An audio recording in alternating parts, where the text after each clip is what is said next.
There is power behind every story we carry within. Every tragedy, no, yes, laugh, victory. And every testimony that is incubated within our souls have power. The power to transform, from tragedy to crown, from obstacle to opportunity, and all the moments in between make us wiser. Watch Candid Conversations with Charisa for impactful, unheard moments that will certainly spark your power and inner truth to shift, heal, and restore your life. It's time to get real, uncover, unlock, unpack, set free, and increase the dialogue to change a life. We all start somewhere and end in places of destiny. Get ready for the long-awaited Candid Conversations with Charisa.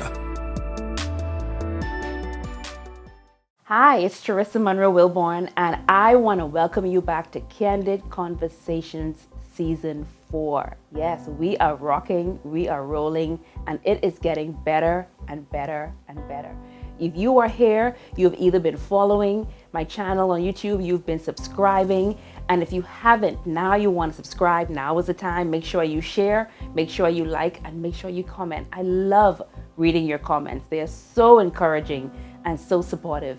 So keep following for the next the next 8 weeks. We'll be here just having open and candid conversations about life. Stay tuned.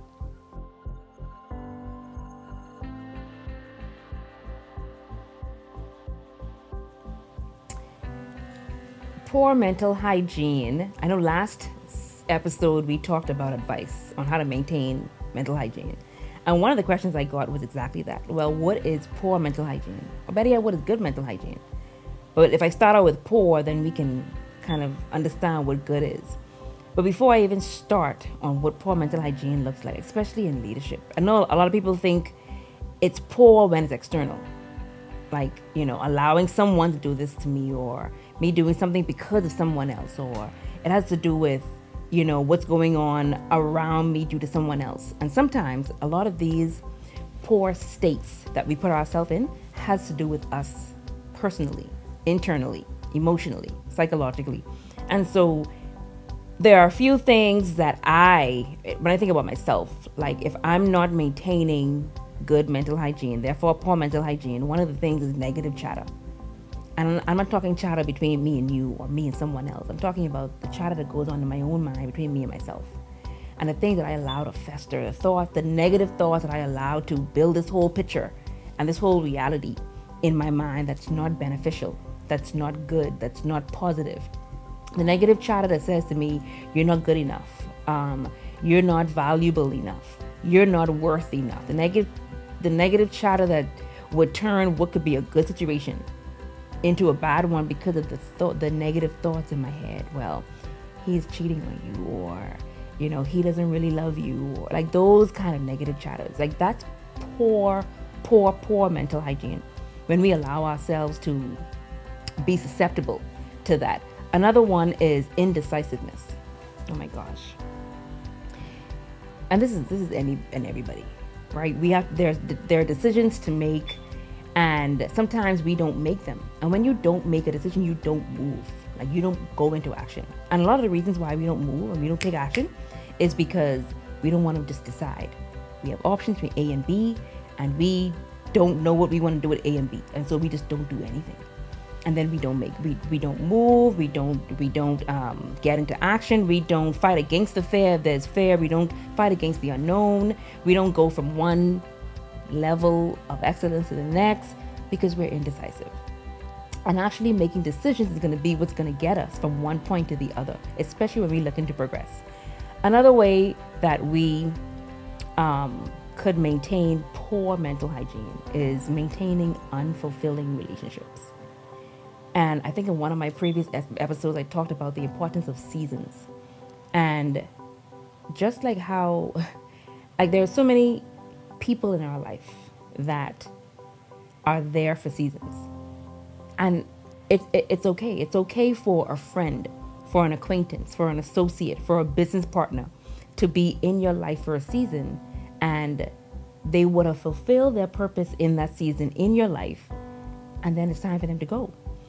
Or it could be a relationship, a love relationship, a friendship, a work relationship that is not fulfilling. It's no longer, and it doesn't mean that it wasn't fulfilling before.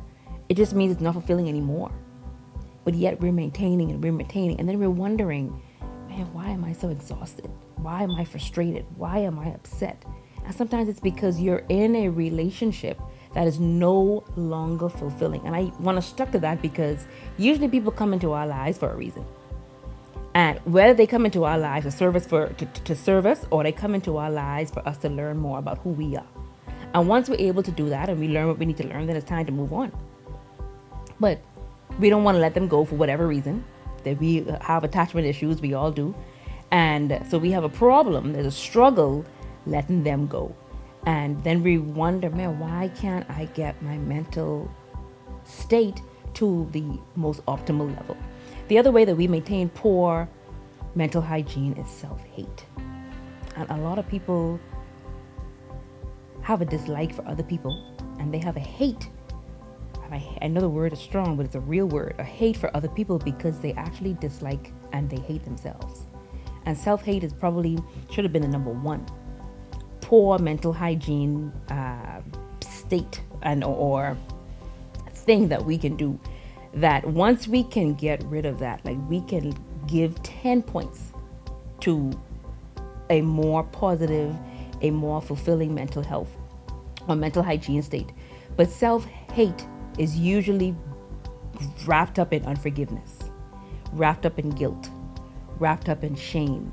And I'm talking of self. Guilty that we allow something to happen to us, guilty that we allowed ourselves to be hurt, guilty that we allowed ourselves to be used, shame that we didn't meet an expectation, shame that we allowed someone to hurt us. We are unforgiving of something that we may have done to someone or someone may have done to us, and we have a hard time forgiving them. We forgive the fact that we didn't fulfill a goal, or we didn't meet an expectation, or we didn't meet a desire. This self-hate and self-disgust are signs of poor mental hygiene. Like there's no way that I can move on in my business or I can elevate in my marriage if I do not love and hate, if I don't love and like and free myself from these things that are actually holding me down. The other thing that we do that can be poor mental hygiene is avoidance. And even the mere thing of avoiding change, a lot of people avoid change because they don't like it. And change brings about disruption, change brings about crisis, change brings about the unknown, change brings about them having to pivot or push. Nobody wants to do that. Everybody wants to be smooth, everybody wants to be comfortable, nobody wants to have to shift. But what we don't understand, and I learned this over the last 7 years, is that shifting is the only way that we could progress. Sometimes you have to shift up, sometimes you have to shift down. But in order to get from one level to the other, especially if your levels are going in the upper direction, in order to get from one level of greatness to the other, one level of excellence to the other, one level of progression to the other, you have to be able to shift in so many ways. I think about a car, for instance, and in the US, they call it a manual car. Depending on where you are, you may hear stick shift or standard shift, where you have to change and shift the gears yourself.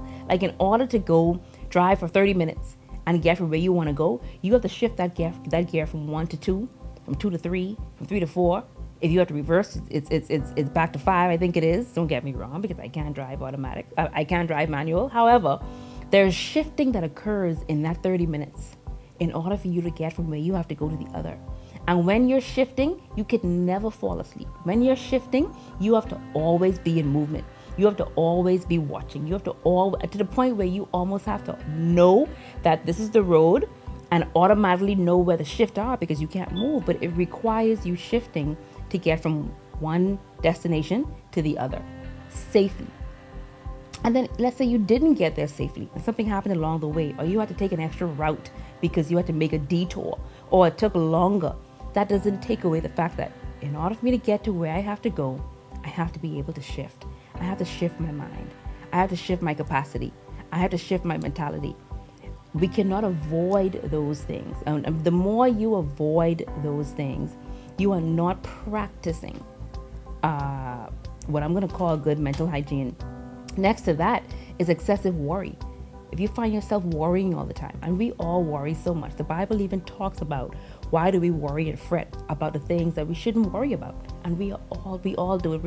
We're all culprits of worrying, which does not help with our physical health, does not help with our spiritual health, does not help with our emotional health. Because when you think about worry is such a embodied emotion. We don't only feel it, we don't only see it, we hear it, we taste it, it comes out in our behaviors. Like when and I'm saying excessive worry, because some worry is safe, okay? Maybe you may be worried about your child going somewhere. You may be worried, why husband isn't home, and he said he's coming home 2 minutes now. It's been 5 hours and he's in there yet. That worry is fine. But my husband just gave me the look because he knows he'll do that. However, but when you talk about that worry, where you're worrying because of fear, you're worrying because of insecurity, you're worrying because of the unknown, poor mental hygiene. Next is, and this is me talking about me because it's one thing that I struggle with, it's being a control freak, okay? Wanting to control everything and everyone is probably the worst mental hygiene state you can be in. And a lack of control over your emotions can also be a poor sign of mental hygiene. And I'm one of those who, if I don't have control over everything, if I don't know what's going to happen, if I don't know how it's going to happen, if I don't know who's going to do it, if I don't know how to control how something is done, I'm not going to do it at all. And that's the worst thing I can do. The worst thing that anyone can do, versus relinquishing that control and allowing things to just happen organically, freely. It allows things to let them happen, let them be, and then you get an option to assess, and then you get to adjust, and then you get to act again. But I'll never experience that feeling of being able to make something better if I don't just allow it to be. And so the advice, when I think about the advice that I gave as far as what does good mental hygiene look like and how to get that, how to maintain that, is normalizing the conversation. I've had to talk about these things with other people. Hey, how do you handle fear? How did you deal with negative chatter? How did you deal with clutter of the mind? And getting these advice and wisdom from people who had been there, it helped me say, okay, maybe that's something that I can do, because what I'm doing now isn't working. Or I get to ask for help. Or I get to realize that someone is struggling just like I am. And I get to say, you know what? Or they're struggling with something I used to struggle with before. So I get to lend a hand. But that is what all of those things are what not only mere human beings, but especially leaders, we go through on a daily basis. The negative chatter on, man, am I good enough? Do I know what I'm doing? Am I doing this right? And I talk about mental health a lot, especially in leadership, because before we can even start to get a leadership mindset, and there's a difference, we have to first deal with the state of our mental health before we can get the proper mindset that's needed to become the leader that we should be becoming.